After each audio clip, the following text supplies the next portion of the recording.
संसार के सभी प्राणियों का मंगलमय हो, सभी सुखी रहें, स्वस्थ रहें और खुशहाल रहें। जी हाँ दोस्तों, इन्हीं कामनाओं के साथ आइए शुरू करते हैं आज की कहानी। एक छोटे से नगर में एक धनी व्यापारी रहा करता था।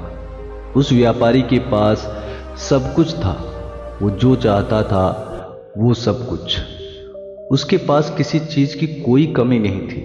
वो अपना जीवन बड़ी खुशी से जी रहा था।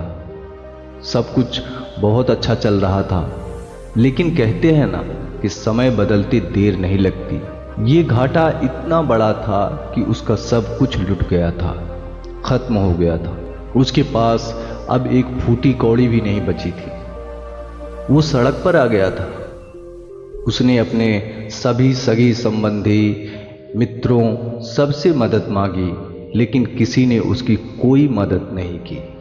वो बहुत ज़्यादा उदास और परेशान था। वो भीतर से पूरी तरह टूट चुका था।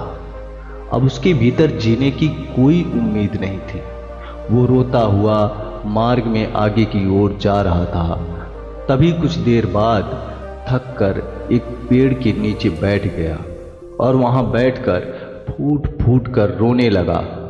उसे समझ में नहीं आ रहा था कि उसके साथ ये सब क्या हो रहा था।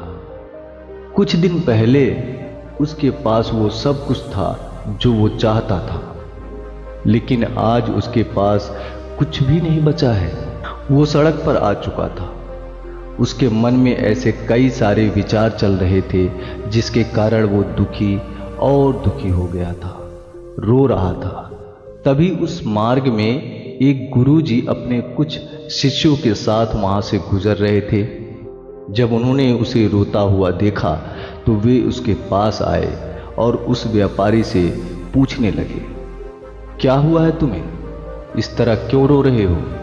इस पर वो व्यापारी कहता है कि आप कौन हैं? मुझसे क्या चाहते हैं?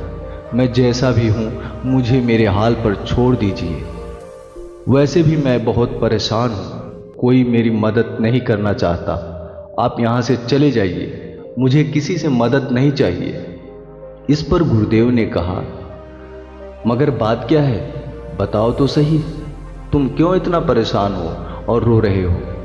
तुम मुझे अपनी समस्या बता सकते हो, मैं तुम्हारी समस्या का समाधान जरूर करूंगा।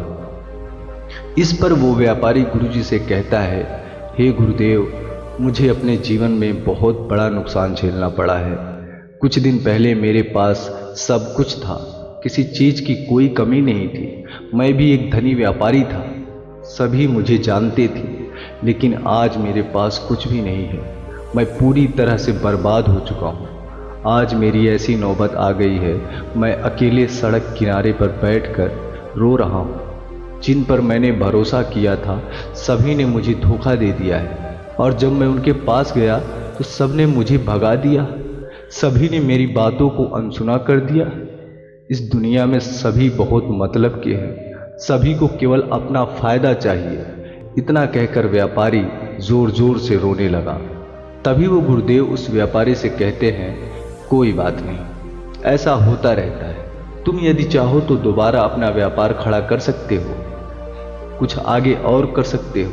अभी तुम्हारे पास बहुत सारा समय है। व्यापारी कहता है, गुरुदेव, अब बहुत देर हो चुकी है, मेरे पास अब कुछ नहीं बचा। मैं सड़क पर आ गया हूँ और व्यापार करने के लिए धन की आवश्यकता पड़ती है। मेरे पास तो फूटी कौड़ी तक नहीं है, फिर मैं भला व्यापार कैसे कर सकता हूँ? मैंने करीब 10 सालों तक लगातार मेहनत की थी, और इतने प्रयास के बाद मैं इस नगर का सबसे बड़ा व्यापारी बन चुका था। लेकिन इस समय ने सब कुछ बदल कर रख दिया, और अब मैं उम्र के उस पड़ाव पर हूं कि मैं आगे कुछ नहीं कर सकता। उस व्यापारी की बातें सुनकर गुरुदेव मुस्कुराने लगे। ये देखकर व्यापारी क्रोधित होने लगा और कहा, गुरुदेव, ये क्या बात है?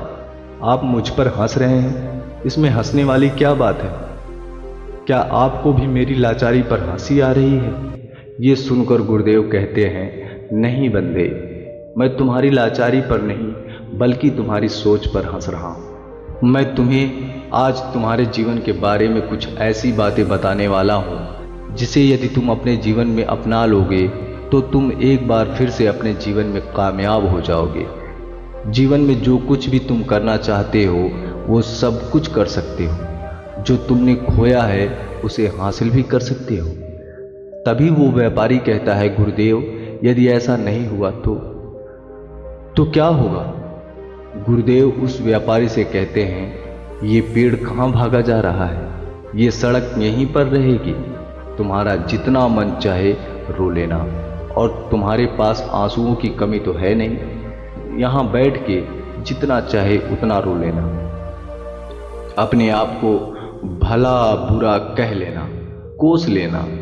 गुरुजी की बातों से व्यापारी शांत हो गया और उनके चरणों पर गिर गया।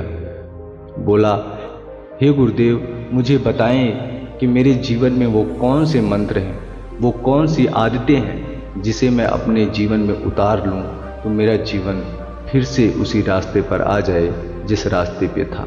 मैंने जो कुछ भी खोया है उसे पा सकूं, जिससे मैं अपने जीवन को एक बार फिर से सुधार सकूं। इस पर गुरुदेव ने उस व्यापारी से कहा, हे बंदे, तुम तो कहते हो कि तुम्हारे पास रहने के लिए घर नहीं है।